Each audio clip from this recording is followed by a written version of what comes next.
میں دوسروں کے بارے میں نہیں کہہ سکتا جن لوگوں نے آج کی عید کو جوا کا اڈا بنا لیا ہو، شراب پینے کا ذریعہ بنا لیا ہو، سینما تھیٹر پہ جا کر کے عیش کرنے کا ذریعہ سمجھا ہو۔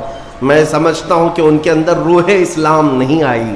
اگر اسلام کی روح ہوتی، اگر ایمان ان کے قلب میں بشاشت پیدا کر چکا ہوتا تو ہرگز وہ ایسی جگہ قدم بھی نہیں رکھتے۔ اے میرے عزیزوں، آج مصطفیٰ کریم صلی اللہ علیہ وسلم کے سچے غلام بن کر کے دکھانے کا بھی دن ہے۔ آج دنیا تمہیں دیکھ رہی ہے، آج پوری دنیا دیکھ بھی رہی ہے اور ڈر بھی رہی ہے کہ یہ باہر نکلے ہیں آج کیا ہونے والا ہے۔ میرے عزیزو، تمہارے پاس سب سے بہترین میسج دینے کا وقت یہ ہے کہ رسول کریم صلی اللہ تعالیٰ علیہ وسلم کے غلام ان کی سنتوں میں ملبوس اپنے گھروں سے آج نکلے ہیں اور پوری دنیا میں حضور کی سنتیں عام کر کے رہیں گے اور حضور پاک صلی اللہ علیہ وسلم کے اخلاق کو پھیلا کر رہیں گے۔ آج تمہارے ذریعے سے حضور اکرم صلی اللہ علیہ وسلم کے اخلاق عام ہونی چاہیے۔ نان مسلم ہو، غیر مسلم ہو، کوئی بھی اگر اس کے ساتھ تمہارے مدد کا جذبہ آیا، کم سے کم اس کے دل میں یہ خیال تو آئے گا کہ یہ نوجوان کیوں میرے ساتھ اچھائی کر رہا ہے۔ اس وقت تم یہ بتا سکتے ہو یہ میرا اپنا عمل نہیں، یہ میرے آقا کا عمل ہے۔ نبی پاک صلی اللہ تعالیٰ علیہ وسلم آج کے دن غریبوں کو نہیں بھولتے، یتیموں کو فراموش نہیں کرتے۔ حضور پاک صلی اللہ تعالیٰ علیہ وسلم آج ان یتیموں، بیواؤں، سب کے گھروں کا خیال تک رکھتے تھے۔ عزیزان گرامی وقار، آج عید کے ان لمحات میں یقیناً رمضان المبارک گزر جانے کے بعد خوشیوں کا دن ضرور ہوتا ہے، لیکن ساتھ ہی آج ہمیں قلق بھی ہے، غم بھی ہے ہمارے ان بھائیوں کا جو آج عید منانے کے لیے یا تو ہمارے ساتھ نہیں ہیں، ناحق جیلوں میں بند ہیں، کچھ بے قصور قیدی ہیں، اور بہت سارے وہ لوگ ہیں جن کے ہاں اسباب کی کمی ہے اور کوئی عید نہیں ہے ان کے ہاں۔ وہ فلسطین کا علاقہ ہو کہ شام ہو کہ یمن ہو کہ عراق ہو، ان کے ہاں کوئی عید نہیں۔ وہ کھلے میدانوں میں آج بھی ایک ایک روٹی اور بوٹی کے لیے ترس رہے ہوں گے۔ آج اس درد کے ساتھ ہم عید کے لیے حاضر ہیں اور بارگاہ مولا میں یہ عرض ضرور کریں گے کہ مولا، جہاں تو ہمیں نرم لقمے کھلا رہا ہے، حضور کی اس غریب امت پر بھی رحم فرما دے۔ ایک میرا ہی رحمت میں دعویٰ نہیں، شاہ کی ساری امت پہ لاکھوں سلام۔ آج عید کے دن جو کام کرنے کے ہیں، میرے مصطفیٰ کریم صلی اللہ علیہ وسلم کو راضی کرنے کا دن ہے۔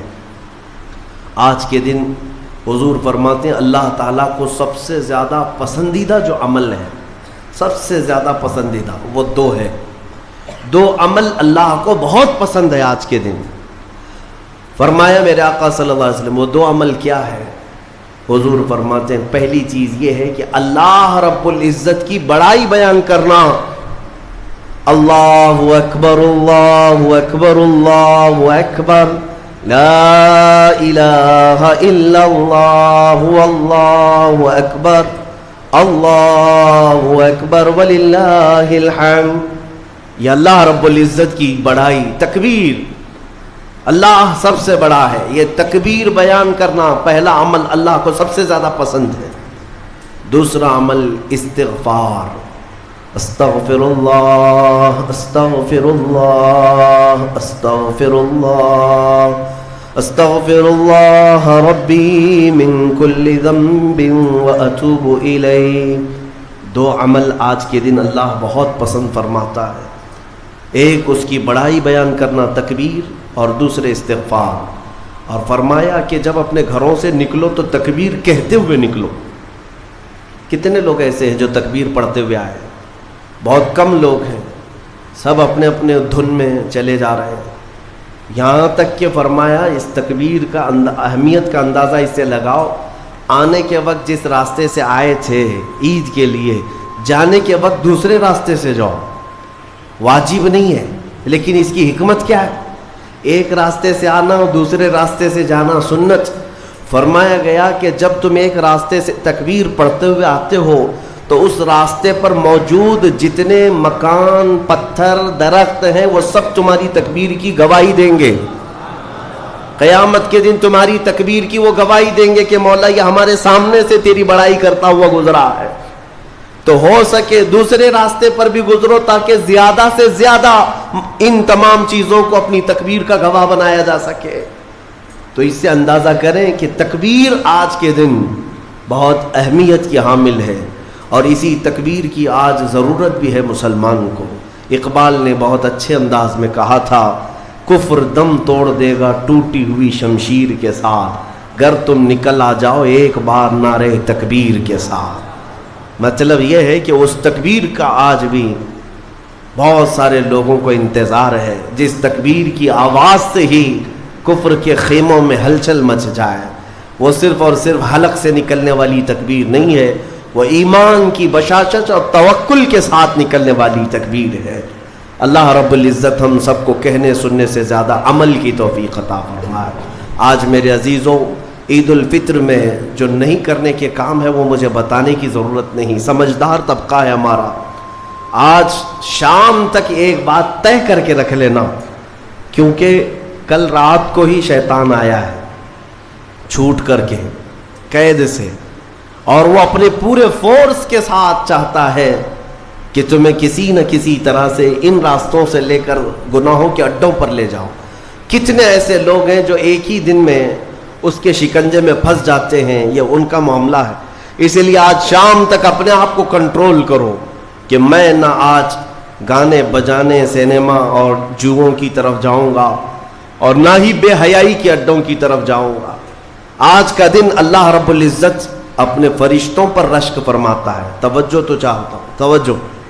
عید کے دن جب بندے سجدے میں گرتے ہیں، عیدگاہ ہو کہ مسجدیں ہو، جیسے ہی تم عید کے دن سجدے میں چلے جاتے ہو، یہ لمحہ کون سا ہے جانتے ہیں آپ؟ یہ لمحہ کون سا ہے؟ جس دن دنیا پوری، آپ بھی رمضان بھر سجدے میں گئے ہوں گے، عبادتیں کر کے بھیک کیا مانگتے تھے؟ اللہ تو راضی ہو جا۔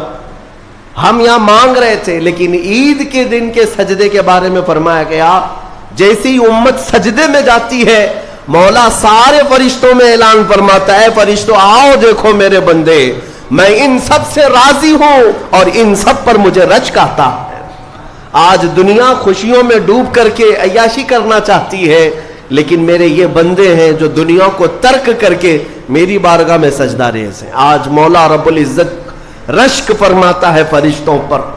اس لیے میرے عزیزوں، نہایتی اخلاص کے ساتھ، اطمینان کے ساتھ، اور اللہ رب العزت کی بارگاہ میں اپنے آپ کو خود سپرد کر کے عید کی نماز ادا کریں، اور امید ہے کہ یہ عید ہماری ایک انقلاب لائے گی انشاءاللہ۔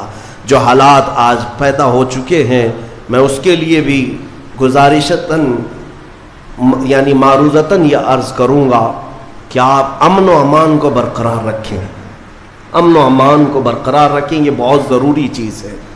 مجھے افسوس ہے یہاں کے بھی حالات اور پورے ہندوستان کے بھی حالات جس طرح سے اپنائے جا رہے۔ یہودیوں کی ایک بڑی سازش تھی خلافت عثمانیہ کے زمانے میں۔ وہ کیا کرتے تھے کہ مسلمانوں کو بھڑکانے کے لیے، ورغلانے کے لیے کچھ ان کی مقدس چیزوں کی توہین کرتے تھے کسی ایک کے ذریعے سے، اور جب مسلمان بھڑک جاتے، باہر آتے، تو پھر ان کے بیچ میں یہ یہودی بھی داخل ہوتے تھے، باضابطہ یہ طریقہ اپناتے تھے، اور پھر مسلمانوں میں آپس میں لڑا دیتے تھے۔ اس کے بعد وہاں سے خلافت کے خلاف اعلانات بھی کرتے تھے، اس میں یہودی داخل ہوتے تھے۔ تو اس طرح بھیڑ جمع کر کے باہر ورغلانا، لوگوں کو اکسانا، یہ ان کا کام تھا تاکہ زیادہ سے زیادہ مسلمانوں کا نقصان ہو سکے۔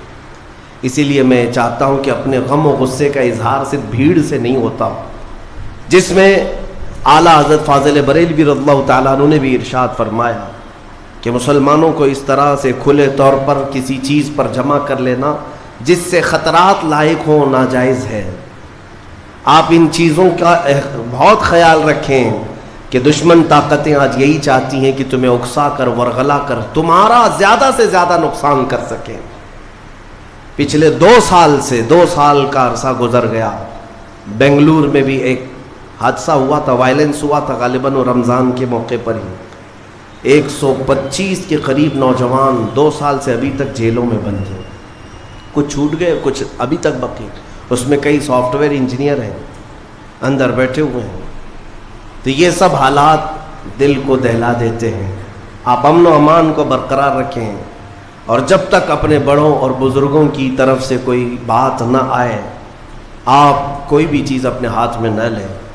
اور اللہ کریم ہم سب کو ماحول میں امن و امان برقرار رکھنے کی توفیق عطا فرمائے اور ظالموں کے شر سے مولا ہماری حفاظت فرمائے۔ جس طرح برے منصوبے تمہارے متعلق بنائے جا رہے ہیں، کریم خدا کی بارگاہ میں دعا ہے کہ مولا ان تمام منصوبوں کو تو خاک میں ملا دے، تیرے حبیب پاک صلی اللہ علیہ وسلم کی اس بھولی بھالی امت کو صحیح قیادت عطا فرما دے۔ رب العالمین، آج کے عید کے دن جب تو سب کو نواز رہا ہے تو اس غریب امت کو مولا تو رحم و کرم سے نواز دے، تیرے حبیب پاک صلی اللہ تعالیٰ علیہ وسلم کا سچا عشق اس پوری امت کو عطا فرما دے۔ وصلی اللہ تعالیٰ علی خیر خلق محمد وآلہ واصحابہ اجمعین، وآخر دعوانا الحمد للہ رب العالمین۔ کھڑے ہو کر کے صفیں درست کر لیں۔